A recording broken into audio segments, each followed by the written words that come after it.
মাননীয় লোকসভার বিরোধী দলনেতা শ্রী রাহুল গান্ধী জি তিনটি খোলাসার পর কারোর মনে কোনো সন্দেহ নেই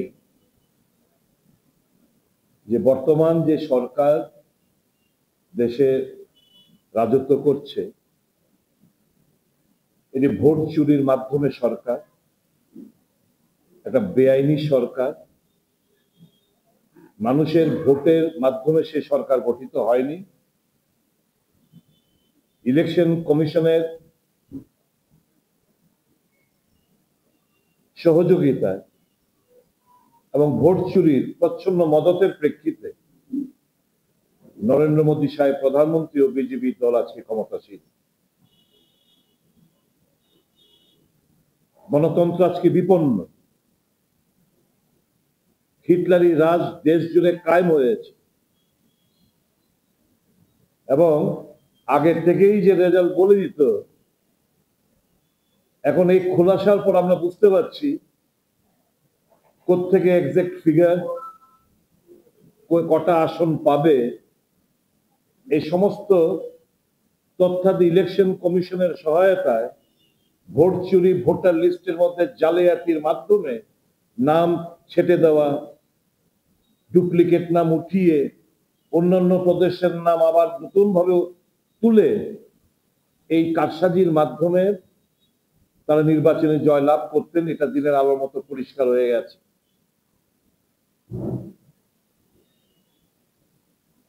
আমরা গণতন্ত্রে বিশ্বাসী।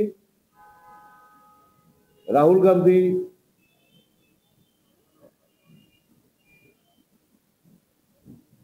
উনি পরিষ্কার বলেছেন যে গণতান্ত্রিক পদ্ধতিতে আমাদের আন্দোলন জারি থাকবে এবং জেনজির কাছে যে আবেদন উনি রেখেছেন যে গণতন্ত্রকে বাঁচানোর দায়িত্ব জেনজি, অহিংসার মাধ্যমে শান্তিপ্রিয় ভাবে, যাতে করে গরিব অংশের মানুষ, বিশেষ করে উপজাতি, তফসিলি জাতি, ওবিসি এবং সংখ্যালঘুদের নাম ভোটার লিস্ট থেকে যেন বাদ না যায়, তা আমাদের সকলে মিলেমিশে সুনিশ্চিত করতে হবে।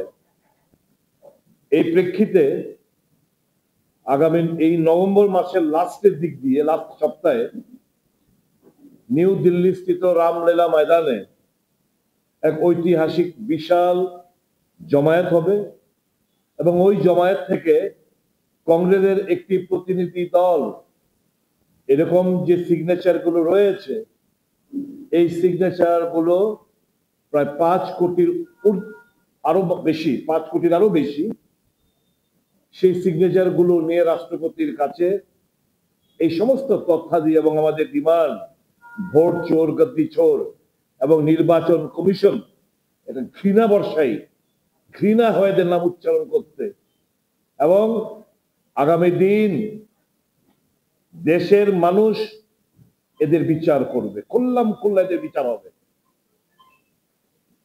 যেই জায়গায় দেশকে নিয়ে যাচ্ছে, এর থেকে বড় দেশদ্রোহিতার পরিচয় আর কিছু হতে পারে না। যে মানুষের ভোটাধিকার খর্ব করে, চোট্টামি করে, পেছনের দরজা দিয়ে কাউকে ক্ষমতায় জবরদস্তি বসিয়ে দেওয়া, এবং যার প্রেক্ষিতে সুপ্রিম কোর্টের প্রধান বিচারপতিকে এই যে কমিটি গঠন করা হয়েছিল, বিরোধী দলনেতা, প্রধানমন্ত্রী এবং সুপ্রিম কোর্টের বিচারপতি, যে ইলেকশন কমিশন এর কারা কারা হবে তার নির্ণয় হবে, সেখান থেকে বাদ দিয়ে, আইন করে বাদ দিয়ে আজকে এই ইলেকশন কমিশনারদের বেছে বেছে বসানো হচ্ছে।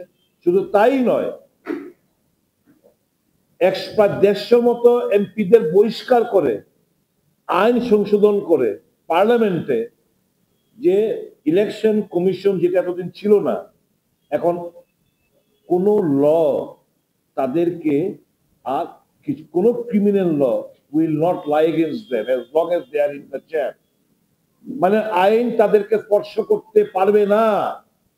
সেটা পার্লামেন্টে এই আইন পাশ করতে বেআইনি ভাবে। কারণ এই চোট্টামিগুলো যদি ধরা পড়ে তাদের জন্য এই যে নির্বাচন, জ্ঞানেশ কুমার সান্ধু এরকম এদের মতো লোকদের যদি কোনো আচরণ আসতে পারে, তার জন্য 150 জন এমপিকে বহিষ্কার করে এই আইন সংশোধন করে রিপ্রেজেন্টেটিভ পিপলস অ্যাক্ট তারা সংশোধনের মাধ্যমে এই জিনিসগুলো করেছে।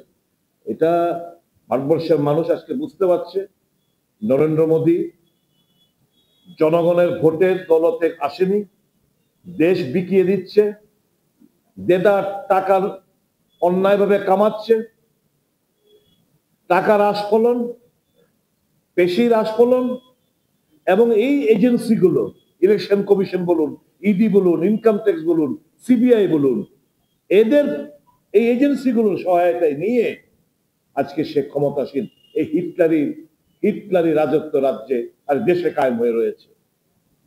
এর বিরুদ্ধে প্রত্যেকটি দেশের নাগরিককে এগিয়ে আসতে হবে। কংগ্রেস কর্মীরা, কংগ্রেস নেতারা অগ্রণী ভূমিকা নেবে নিশ্চয়ই, কিন্তু প্রত্যেকটি সচেতন নাগরিক কংগ্রেস দল রাহুল গান্ধীর লড়াইয়ের পেছনে তাদের মদত, তাদের সহযোগিতার হাত বাড়িয়ে দিয়েছেন। প্রত্যেকজন স্বাক্ষরকারী যারা আমাদের রাজ্য থেকে প্রায় 2,04,000-এর উপর যারা স্বাক্ষর করেছেন তাদেরকে ধন্যবাদ জানাচ্ছি। শাখা সংগঠন, জেলা কংগ্রেসের সভাপতি, শাখা সংগঠনের প্রধানরা, তাদেরকে ধন্যবাদ জানাচ্ছি যে দারুণ কাজের মাধ্যমে তারা এই 1.5 মাস ব্যাপী এই সিগনেচার ক্যাম্পেইন গুলো চালিয়েছেন। আগামী দিন নিশ্চয়ই টানেল অন্ধকারের পরেও নতুন আলোর দেখা সন্ধান আমরা নিশ্চয়ই এনে দেব। গণতন্ত্রের পক্ষে মানুষের রায় যাতে সঠিকভাবে প্রতিফলিত হয়, এই আন্দোলন, লড়াই আন্দোলন কংগ্রেস যেটা করছে, সকলের সহযোগিতা আমরা কামনা করছি। ধন্যবাদ।